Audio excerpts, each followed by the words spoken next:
Howdy there.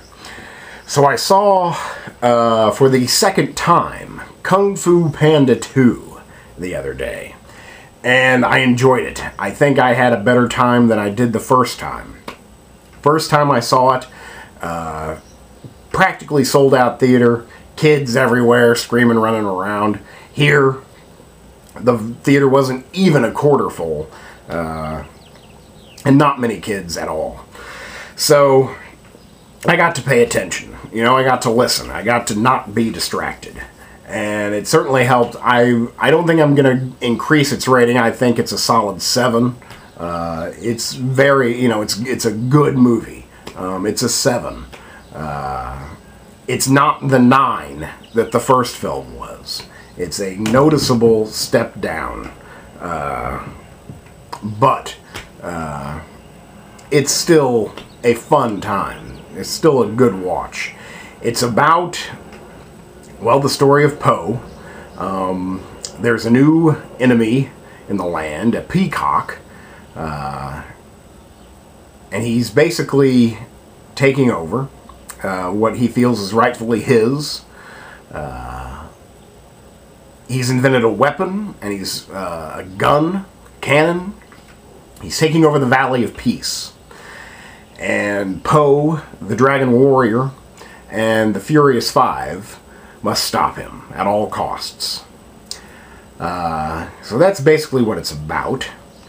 I can't tell you who wrote it, directed it. It's like Jennifer Yu something. I still think it's important that a female director did this. You don't see that too often. I know that none of the original creators of the characters, writers, have anything to do with this film. You can kind of tell that in a way. My whole point of the film, well, maybe, okay, the cast is great. I mean, the cast is stellar. You've got Gary Oldman. He's the new guy. He's the bad guy. You've got Jack Black's Po. Po. We got Angelina Jolie, Jackie Chan, Lucy Liu, Jean-Claude Van Damme. Who else? Dustin Hoffman. Oh, I can never remember his name. Asian guy. He's the bad guy in Big Trouble in Little China. I mean, the main bad guy. He's the voice of the Goose, Poe's father. One of my favorite characters. Again, stellar voice cast. So stellar that sometimes you feel that they're underused. Like David Cross. Also Seth Rogen. You know, two very talented people that get, you know, just a couple of lines.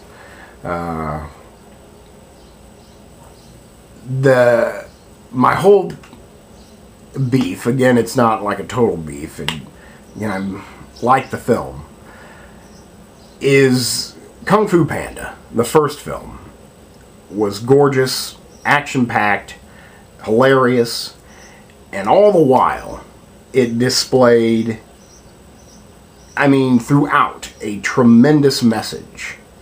I mean, you could, if you paid attention, you could really learn something true and something important all the while. You know, the entire time. It's preaching to you this message. Here, there's not much of a message. The message is vague. And it only comes in at the very end. And it's more about the characters and the adventure that they're having, and not relaying a message. I mean, there is a message, and it is a good one. I mean, again, it's very vague, so you can kind of make it fit into what you want it to. So that's... And the message takes the back seat. Where in the first film, the message was driving. But still, the film is probably even more gorgeous. I think they focused far too much on making it look cinematic instead of like a cartoon in an alternate universe, you know. They wanted to make it look too real, but it did look beautiful. You know, the shots are well composed, fantastic cinematography. It's even more action-packed. The action choreography is fantastic. The action sequences are eye-popping. You know, it's, I mean, really entertaining on that level. And it's very funny. It's very funny. So you've got all of that. You've got all the great key elements from the first film, but it's just that message has taken the back seat. So that's why it's not a 9. That's why it's not as good as the first. Also, my two favorite characters, my favorite character from the first film died, the turtle. So I can't be too mad about that. But I'm not sure what animal he is, but Dustin Hoffman, Poe's master, and Poe's father, the goose, are both hilarious, and they're both kind of, especially Dustin Hoffman, is regulated. And now I tell myself that the Kung Fu master, the true master, everyone's teacher, is kind of rarely in any Kung Fu movie. It's more about the student, so I tell myself that. But I do miss that character because he's funny, and, you know, he's Dustin Hoffman, so it's highly talented and highly skilled. But when he is on the screen here, he does own it, and he is hilarious. And also Poe's father, the goose, he does have a very good part here, and he's also hilarious.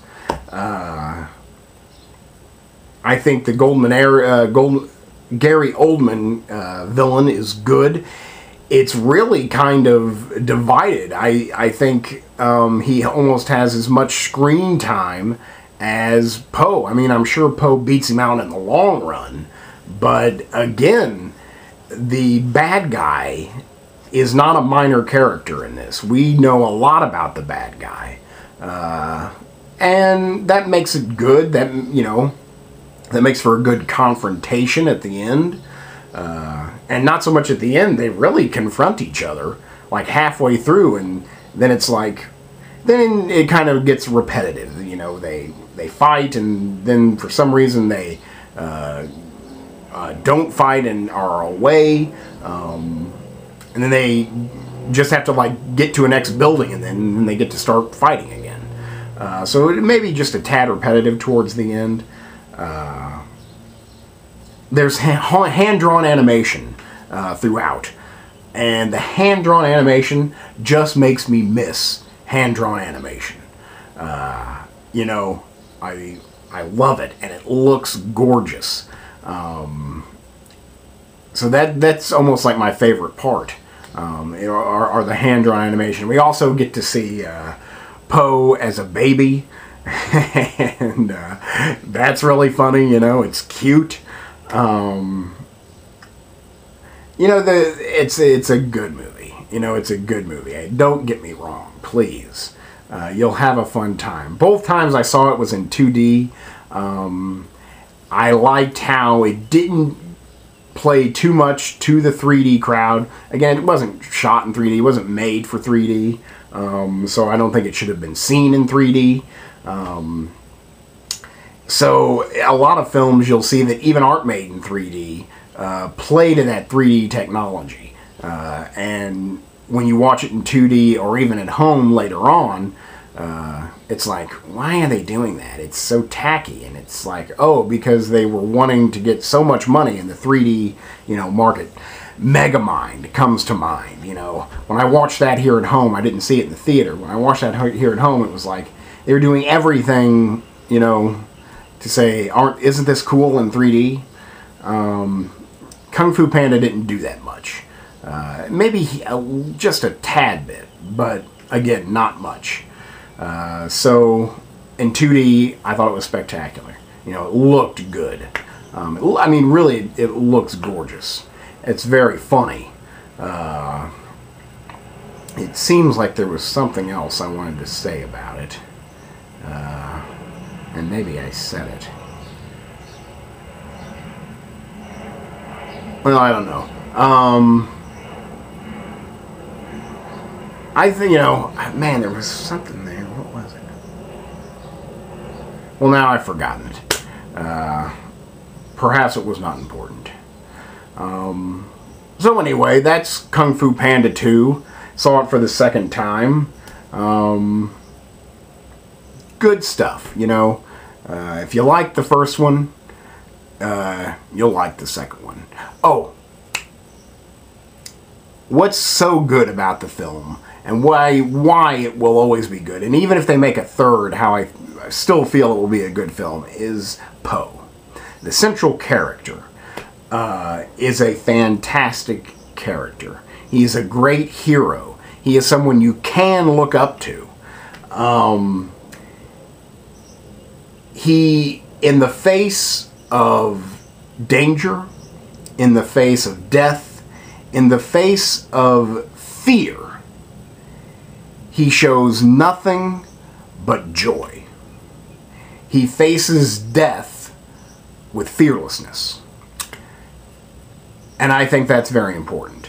If a kid can glean that, you know, from watching the film, if they can understand that, if they can make that mean something to them, then I think that's very powerful. I think that's very, you know, important. So, Po is a great character. He is a good role model. And that is what I really love about these films, is that I do my best to be Po. And everyone else should too. So that's Kung Fu Panda 2. Solid 7. Check it out. Thanks.